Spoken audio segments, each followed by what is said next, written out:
Welcome back. Katarina Doyle with Creative Scrapbooker. I'm here with Nicole Wright. You guys know her. She was doing a quick mixed media demo yesterday, and she's back to do another one. So Nicole writes for our magazine, and she has a really technique-rich article. You'll find it in every single issue. It's stepped out. It's beautiful. Nicole, take it away. All right. So I'm going to switch the camera around, and if you get a little nauseous, just look away for a second, and hopefully it'll be orientated right.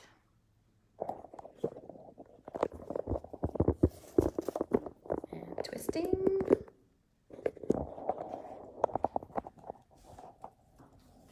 All right. How's that?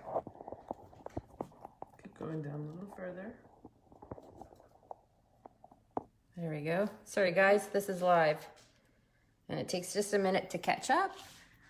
I'm gonna go up a bit just so you can try and see more, just because this is a bigger project. Yeah, that's a good idea. There we go. That's a bit better. All right. That's nice. Take like 2 minutes just to set up.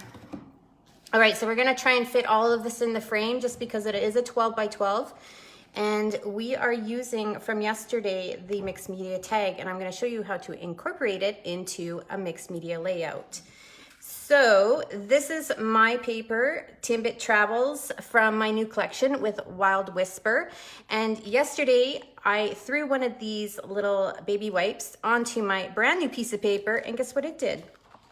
It made some color on there, but I am not going to worry about that. That's just going to add to the look. So I have a spare piece of paper. This is super stock, cardstock from Creative Scrapbooker magazine. And I'm just gonna spray. So we're gonna do a little bit of mixed media. The whole purpose of my papers with Wild Whisper is one side is all mixed media done for you. This is gel press. And the other side, you get to put the color on yourself and use your supplies. So I'm just have this as a border, and I'm just gonna spray.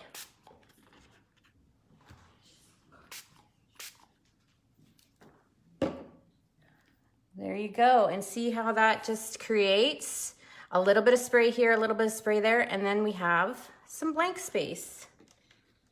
You can save this piece of paper for later on to create tags with, stamp on, all sorts of stuff. And I am using the Distress Oxide spray from Ranger, and it's Speckled Egg, one of my favorite colors. And it just so happens to coordinate with the tag we made yesterday. So for this next step, normally I would dry this all out, but you know, I'm not gonna use my heat gun right now. So I'm also gonna use walnut stain. I'm gonna get it on my applicator. And for this next step, also from my Timbit Travels collection, is my Warren Graf stencil, which just came out. And I'm gonna create some little focal points, just like that.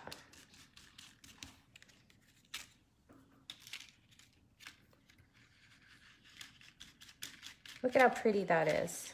So with the Warren Graf, there's little holes all through there so that you can actually create different textures and look. And the fun thing about my stencils that I like to do is I have a rough edge, so it's not a hard line that finishes it off. And just for fun, I think I'm gonna do a little bit of the black soot as well, which these are both oxides. I love the matte color, the matte look of these. So just add a little bit of blending. Because it's mixed media, you can have all sorts of fun. Just like that. All right, when I do a collection with Wild Whisper, I always do a couple of mixed media, a stamp and a stencil. So this is my stamp. This is the bubble snap. Yes, this is bubble wrap that I painted and then created a stamp out of it. So I'm just gonna take some more of the black soot. I'm gonna randomly put it on, not really too heavy. If you were going to do some more sprays, you could also use a permanent ink for this and just lightly stamp. This is a really fast way to create a layout. if you want to incorporate a little bit of mixed media. Okay, so I do have already prepared some photos of my husband and I. These I just took last week because I was just down in Waterton, and I was also in Banff. So on the back, I've used the Scrapbook adhesive 3D foam squares, and today I was smart and pre-loaded them so that I wasn't going to be fussing with the sticky, because it does take a little bit of time.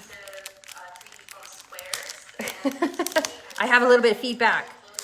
All right, so you're just gonna take your pictures. I've already pre-cut them and put them on a frame, and I'm just gonna place them just like that.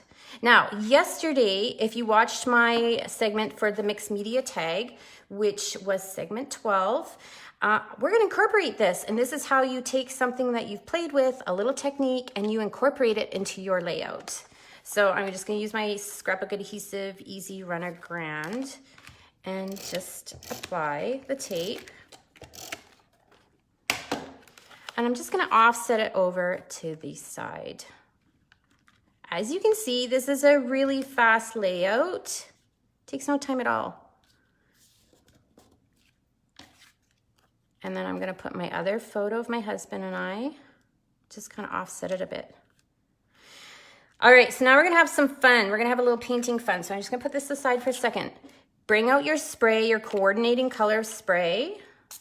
Spritz it onto your craft mat, a little bit of water, and a paintbrush. So the way my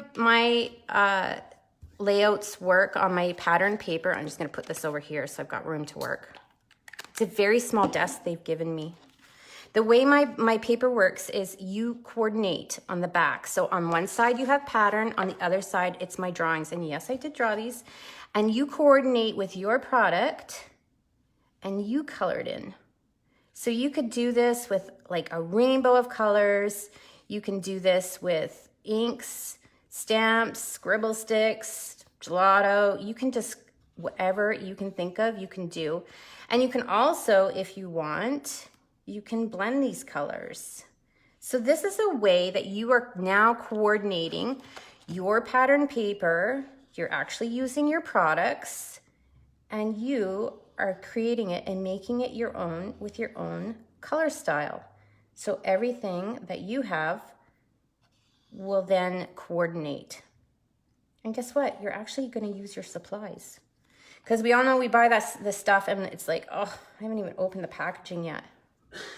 And you can take darker colors to blend it. And it's just a really pretty way of creating colors that then match your style. So then you're not out there looking for the perfect color. Look, I got a little bit of spray there and that's totally fine. So just a little paintbrush will do. You don't have to, you can just even get it from the dollar store, because we all need more craft supplies. And there you go. You can actually even take, like I have a gel pen right here. You can actually take it and do little doodles in here. There's all sorts of stuff you can do. What's that called? Zentangle, I think. So there's lots of fun things you could do.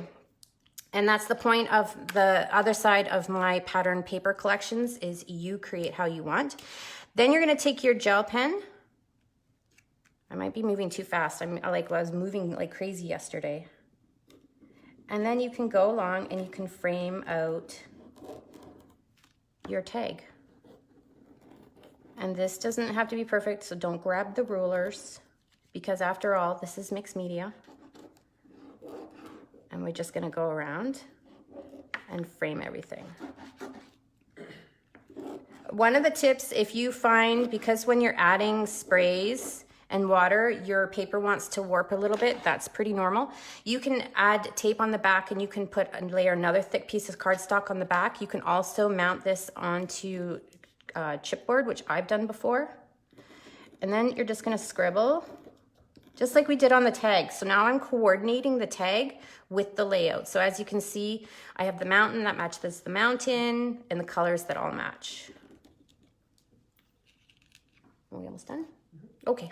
Yeah, so that is your idea of having a fun mixed media layout, incorporating the tag from yesterday, which is all mixed media, and how to then layer it into your project. So there you go. There you have it. It's super easy. That's amazing. I love, this is one of my favorite things, is just doing those Scribble, scribbly dibblies all And around it. that's the Jelly Roll pen, because that really goes over anything. Yeah, perfect. All right, Okay, flip we're that gonna baby up. flip. So look away if it bothers you. I'm gonna flip and turn.